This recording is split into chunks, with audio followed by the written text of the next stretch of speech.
So let's start. Do you want me to just introduce Tomatos? All right, so we're now into the workshop 2, second session 2. My name's Joan Kloth Zanard. I am the executive director and founder of Pass Intervention, which is probably the oldest and possibly the largest 501c3 nonprofit for parental alienation. I've been working with divorce and domestic violence cases for 35 years, the last 25 specific to parental alienation. I have personal contact with Dr. Gardner when he was alive. I knew him and I grew up with his children. So that makes it a very unique situation for me. My work has led me to a lot of very interesting common sense thought processes.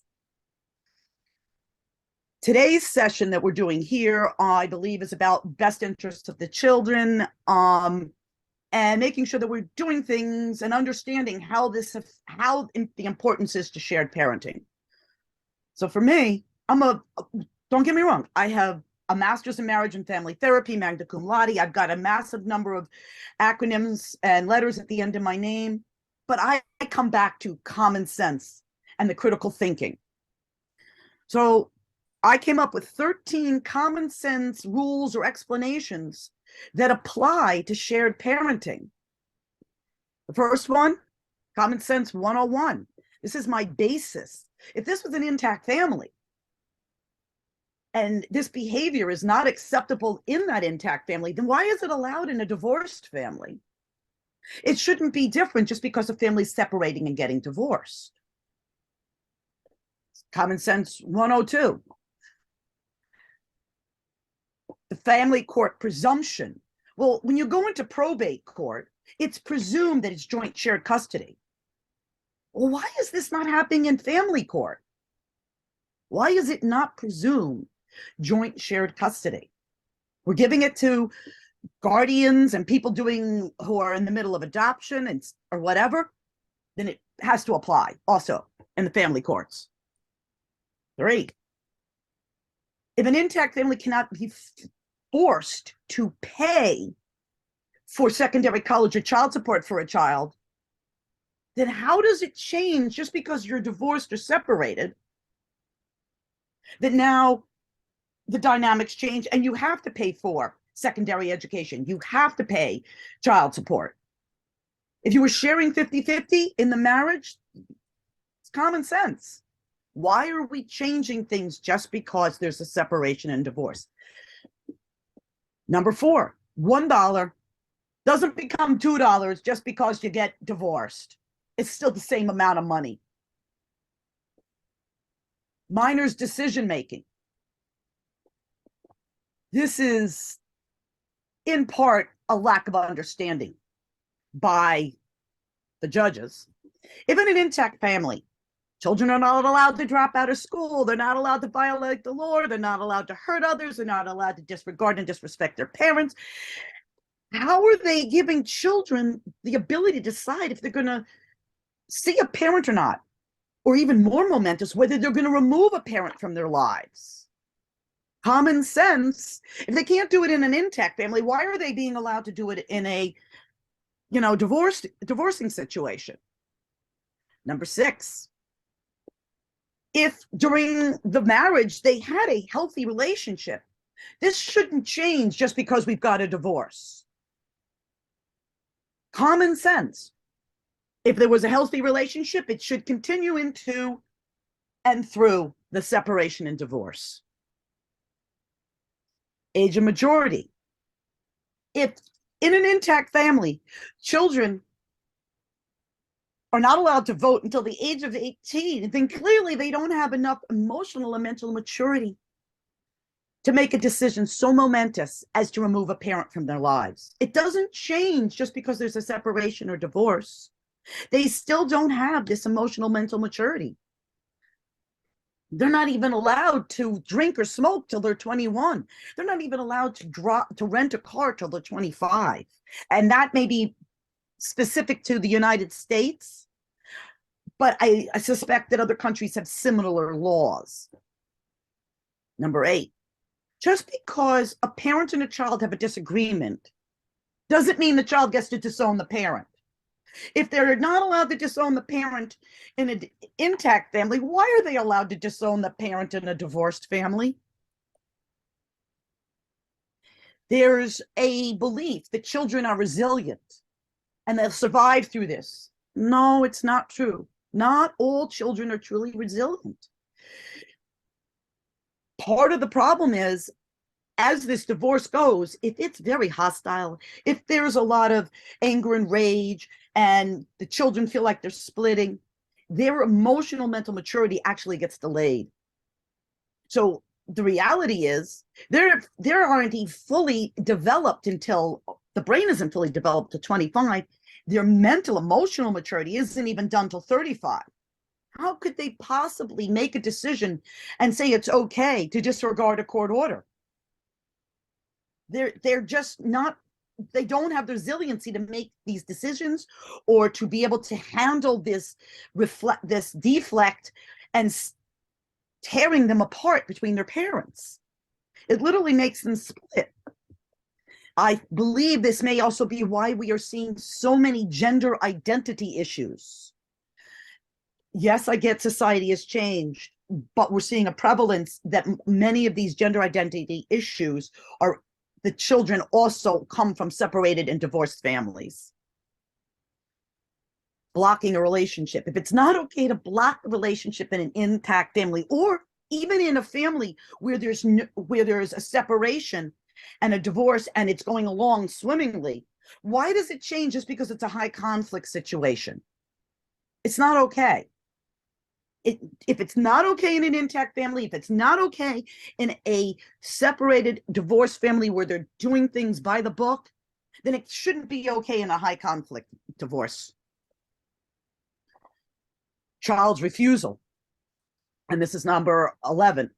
If a child is not allowed to refuse to go to school, refuse to go to the doctors, the dentist, do their chores, refuse to be nice, or spend time with a parent, then how is it that when they get divorced or separated, the child all of a sudden can refuse to do all these things and refuse to see a parent and go on visitation? Common sense says it shouldn't change. 112, or 12 in this case. If a child is saying that they hate the other parent, and this was an intact family, or a family with a normal divorce, the child and parent would be in some kind of specialized therapy to work through the issue. They wouldn't be not seeing each other. They wouldn't be blocking their visitation. They'd be joining and trying to work through the issue. Why does this change just because we're getting divorced or separated? 113. In relation to shared parenting and child support, why does it change just because people are getting divorced? If a child support receiving parent can retro back on their child support where there's been a financial fraud, why can't the child support paying parent do this? Why is everything kind of pinned, and there's no shared parenting, there's no 50-50 here, there's no equal status? Common sense says if it's good for the goose, it should be good for the gander. So why am I bringing all of this attention to you, all this common sense things to you? Because it's these common sense things that actually cause confusion for the children. The children kind of know this inherently. They know that when they were in a marriage and their parents were married and in a family relationship, that most of this stuff wasn't allowed. Now, all of a sudden, their parents are getting divorced. Now they're allowed, one parent allows them to do it, one parent doesn't.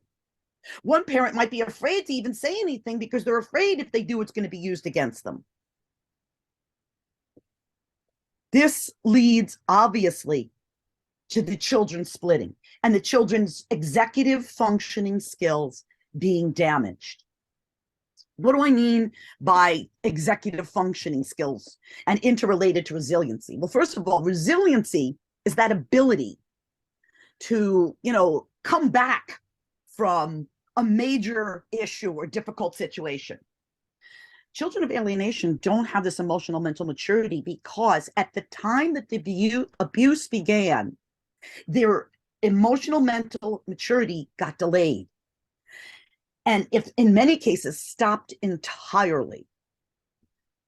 What then happens is their executive functioning, which is part of this, gets delayed. And so now they can't critically think. They can't critically think that, well, I had a great relationship with my mom, but now dad says she's horrible and terrible. They can't critically think to recognize, well, wait a minute, that doesn't match what I know.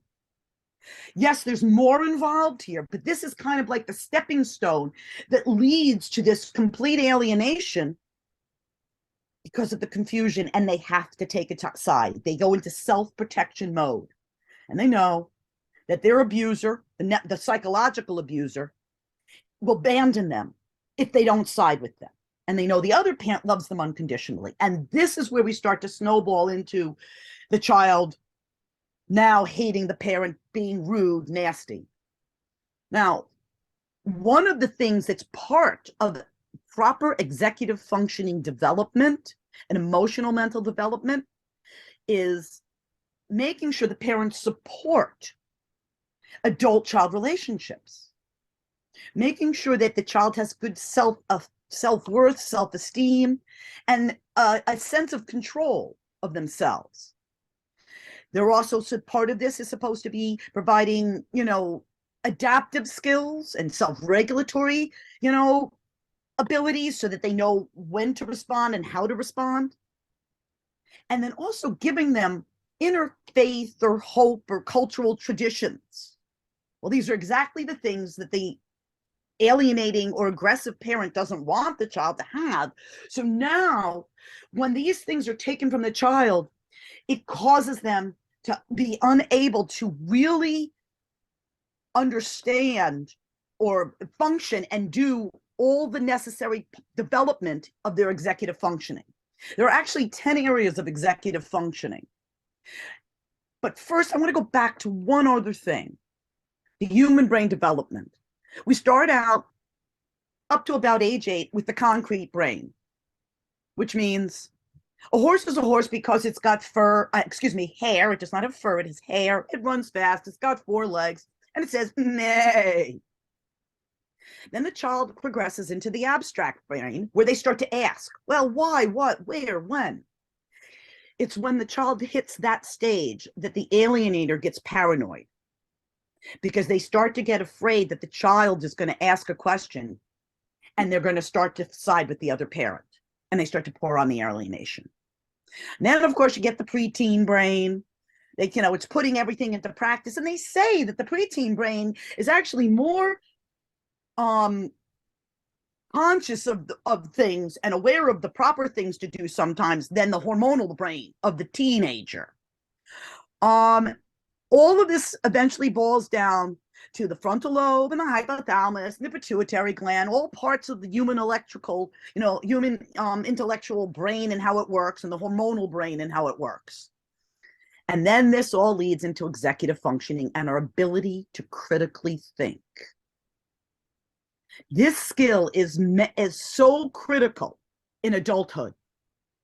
I'm going to give an example in a little bit, but first I just want to quickly give you the different categories that fall into executive functioning. You have working memory, the child's ability to retain facts, kind of working memory. Emotional control, being able to not get out of control when you become upset. Sustained attention, being able to stay focused. Task initiation, getting a task started, then getting it completed even, such as the planning and the prioritizing, the organization of things, the time management, goal-directed persistence, flexibility, and megacognition. All of these are important pieces to a child's adult development. They need these in order to navigate the real world. So why do I say this is so bloody important? I'm going to give you an example from my own life situation. My husband has not seen his children since 1996, except about 6 times. Those 6 times are pretty much 3 in our home and 3 in therapy.